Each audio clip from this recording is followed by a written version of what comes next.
আজকের সকালটা রান্না বান্না দিয়ে কাটাকাটি দিয়ে শুরু করছি। তবে হ্যাঁ, সকাল সকাল কিন্তু মুড়ি খাওয়া হয়ে গেছে, তো সেটা আর ভিডিও করতে পারিনি। বুঝতেই তো পারছো, এত চাপের মধ্যে আর ক্যামেরাটা অন করাই হয়নি।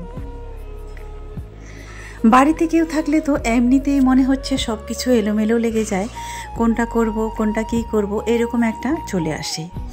তো তারপরে হচ্ছে এই কুদরিগুলাটা যখন আমি কাটছিলাম তখন বড় মেয়ে বলছিল যে এগুলা সে খাবে না, কারণ সবার প্রথমেও যখন আমার সঙ্গে আসে, যখন মেদিনীপুরে আসি তখন কিন্তু সে আমার সঙ্গে এসেছিল। এই মেদিনীপুরের খাওয়া দাওয়া সমস্ত কিন্তু এক কথায় সব কালচার কিন্তু একটু অন্যরকম। তো আমরা যখন প্রথম আসি এখানের এই কুদরি বলতে আমরা জানতাম না কি জিনিস। তবে হ্যাঁ, আমাদেরকে এখানে একজন খাইয়েছিল, তো সেটা খাওয়ার পর থেকে কি বলতো ক্যামেরাটা অন করতে পারিনি। আসলে কিছু কিছু কাজ থাকে কি বলতো ক্যামেরা অন করাই যায় না, তার আগেই কিন্তু হয়ে যায়। আর সকাল থেকে তোমাদের অনেকদিন থেকে বলছিলাম যে আমি কাপড় কিছু শুকাতে দেবো রোদে, কাপড়গুলো শুকাতে দিলাম। সকালে খাওয়া দাওয়া দিলাম, সকালে মুড়ি খেয়েছি আর হচ্ছে ছোলা সিদ্ধ দিয়ে মুড়ি সবাই খেয়েছে। তারপরে ভাত ছিল কালকের একটু, ওই ভাতটাকে কেউ খেয়েছে। রাজিয়াও চলে গেছে স্কুলে, রিয়া এইমাত্র গেল। রিয়ার যেহেতু আজ থেকে পরীক্ষা শুরু, তো রিয়াও এইমাত্র বেরিয়ে গেল, কিন্তু বললো যে মা এসে খাবো, কেউ খাবে না। আর যেহেতু বাড়িতে যেহেতু আত্মীয় স্বজন আছে তাহলে তো বুঝতেই পারছো, তো ওই জন্য রান্না তো না করলে হবে না। আর সকালে রান্না করিনি, সকালে রান্না করলেও পরে এখন আবার করতে হতো। ওদের জন্য যদি করতাম তো ওরাই বললো যে মা এখন তো খাবো না, আমরা এসে খাবো, স্কুল থেকে এসে খাবো। তাই হচ্ছে ওরা না খেয়ে চলে গেলো আর আমি এসে এখানে রান্না করতে। তো চলো, তো তারপরে নিয়েছি আজকে হচ্ছে তেলাপিয়া মাছ।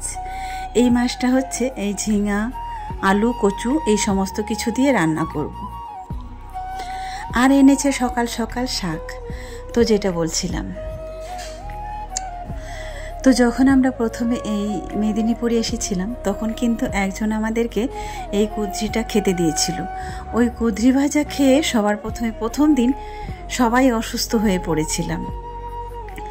তারপর থেকে আর ওইটার ও নাম শুনতে পারেনি, তো তাই রিয়া ওকে মানে ইচ্ছে করে ওই কথাটা লাগিয়ে বলছিল আমাকে না খেতে দিল, আমি ওই তোদের কুদরি খাবো না কোনো দিনও। তো যেটা খেয়ে আমরা বাড়িতে একদম সবাই মানে যে কজন ছিলাম চারজনই অসুস্থ হয়ে পড়েছিলাম। তো চলো চলে এসেছি রান্না করতে, রান্না মোটামুটি হয়ে গেল। তো চলো এবার উনানটা হচ্ছে বদল করে নিলাম, কারণ ভাতটা ফুটে গিয়েছে।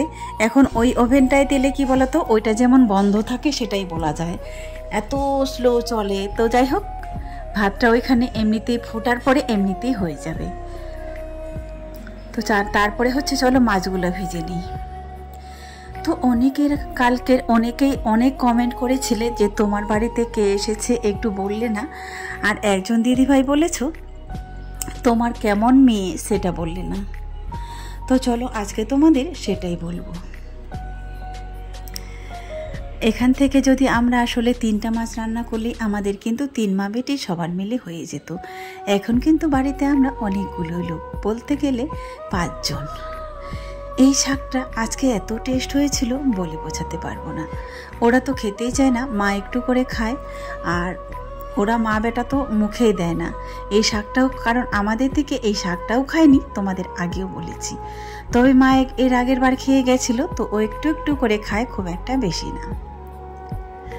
শাকটা আমাদের জন্য, তো যাই হোক সেটাই কিন্তু আজকে অল্প করে রান্না করেছিলাম, তো শেষ হয়ে গেছিল। আর মা হচ্ছে আমার জন্য নিয়ে এসেছিল এই যে কাঁঠাল বীজ। মাকে আমি ফোন করে একবার বলেছিলাম যে এখানে 60 টাকা কিলো বিক্রি হয় এই কাঁঠাল বীজ। তো আমাদের হচ্ছে কাঁঠাল গাছ ছিল, তো কাঁঠালগুলো হচ্ছে তো কেউ খেতেই চায়নি, বাবা কয়েকটা বিক্রি করেছিল।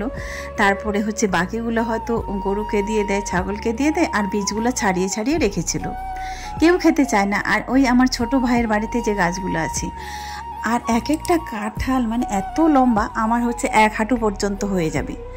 আমাকে তো একবার প্রথমে একটা আনতে বলেছিল, আমরা এখানে একটা কাঁঠাল ছোট কাঁঠালই খেতে পারিনি, আর অত বড় কাঁঠাল কী করব। তাই আমি বলেছিলাম আমি নিয়ে যাব না, বীজগুলো হলে নিয়ে যেতাম।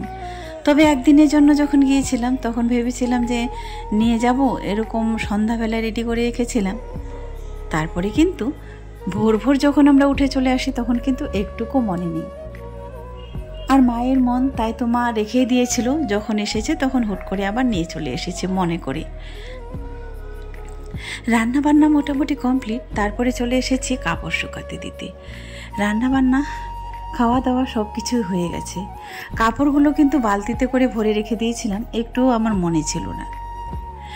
তার ওর আবার হুট করে মনে হলো, তো বলছে মা চলো তো আগে কাপড়টা শুকাতে দিয়ে চলে আসি।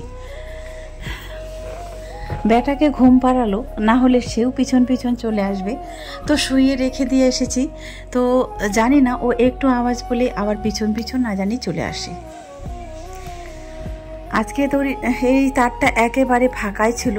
আমি ভাবছিলাম ওই দিক থেকে একটা দড়ি টাঙাবো, কিন্তু কি বলো তো, কোথা থেকে কোথায় টাঙাবো, কোথায় বাঁধবো সেটাই খুঁজে পাচ্ছিলাম না।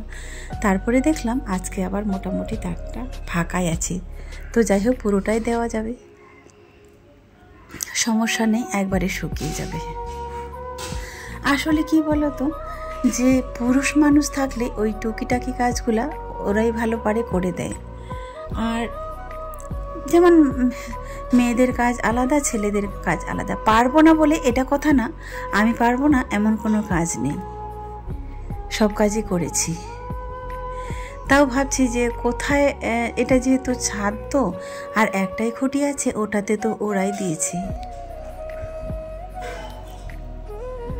তাই সেটাই ভাবছি আমি কোন দিকে রশিটা খাটাবো। তো বন্ধুরা, খাওয়া দাওয়া আর তোমাদেরকে দেখাতে পারলাম না, রান্না বান্না একটুকুই দেখালাম।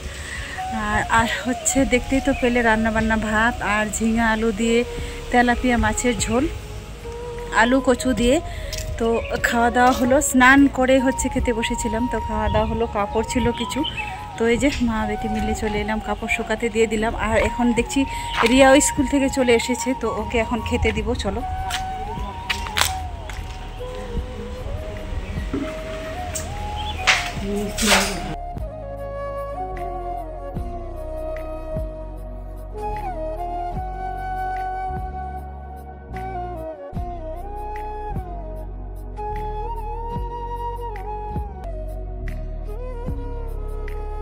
তো চলে এসেছি। চলো এখন হচ্ছে রিয়াকে খেতে দেব, ও স্কুল থেকে চলে এলো। তো চলো, রাত্রিবেলায় ভাত রান্না করেছিলাম অল্প করে গরম গরম, কারণ মা যেহেতু ওষুধ খাবে, তো ওই ঠান্ডা ভাতটা কি করে খেতে দেব, তাই একটু গরম গরম মায়ের জন্য শুধু রান্না করেছি, আর আমাদের এই বাসি ভাতটাই ছিল। তো চলো এবার সবাই মিলে একসঙ্গে রাতের বেলা খেয়ে নিই।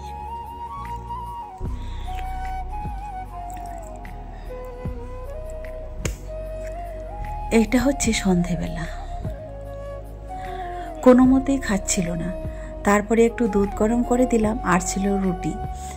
তো বললো আগে যে এই রুটিটা খাবে, তারপরে বলছে না সেটাও খাবে না। তখন আমি বললাম একটু বুঝিয়ে সুঝিয়ে যদি দুধটা খাইয়ে দেয় তাহলে যদি খায়, তো হয়তো এক দুবার খালো, আর খাবেই না। কত কিছু যে ভুলিয়ে ভালিয়ে খেতে খাওয়াতে হয়, এই হলো একটা বাচ্চা, তাই না? ওই যে কথায় আছে না, মা হওয়াটা যতটা সুন্দর কিন্তু ততটা সহজ নয়।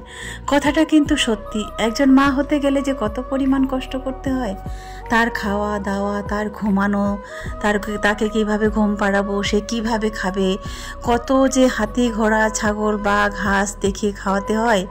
কিন্তু এই সন্তানটাই আবার নিজেই যখন বড় হবে, নিজেই যখন ম্যাচিউরড হবে, যখন সে নিজে একটা জায়গায় যাবে, তখন কিন্তু তারা আর মাকে চেনে না।